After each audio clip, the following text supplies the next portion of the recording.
పేద డబ్బులు నేను ఇచ్చాడు అన్నయ్యి, దాన్ని వేయాల్సిందే ఎంత వచ్చినా సరే జర్మినేషన్.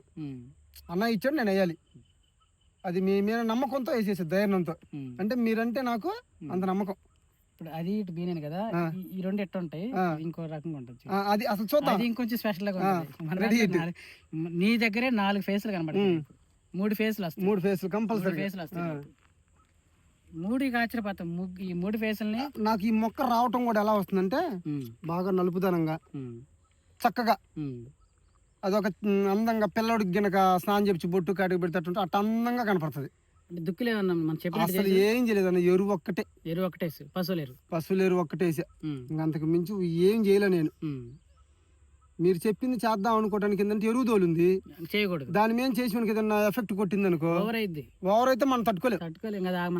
104 టెంపరీ అంటే తట్టుకున్నాను, 106 అంటే పడిపోతాను అంతే. అలానే కదా మరి, అది కూడా చాలా మంచిదన్న నా కోసం వచ్చినందుకు చీకట్లో కూడా. కానీ కంపల్సరిగా ఈ సంవత్సరం ఏదైతే అది మీరు చెప్పిన షెడ్యూల్ ప్రకారం వాడి ఫీల్డ్ పెట్టాలి ఈ సంవత్సరం మనం. నా కోరిక అది ఒకేసారి. కాకపోతే దీని వరకు పెట్టకపోయినా దాని వరకు పెట్టించాలి, 3 పెట్టేద్దాం ఒకేసారి ఫీల్డ్. అప్పుడు మన దాంట్లో మన దగ్గర 3 వెరైటీలు 3 తెగలు.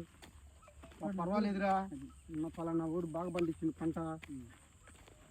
ఎక్కడ దాకా కదనా, మా నాన్న వాళ్ళు 6 అన్నదమ్ములు అయితే డేట్ చేసి నేను మొక్కజొన్న వేసాను పోయిన సంవత్సరం.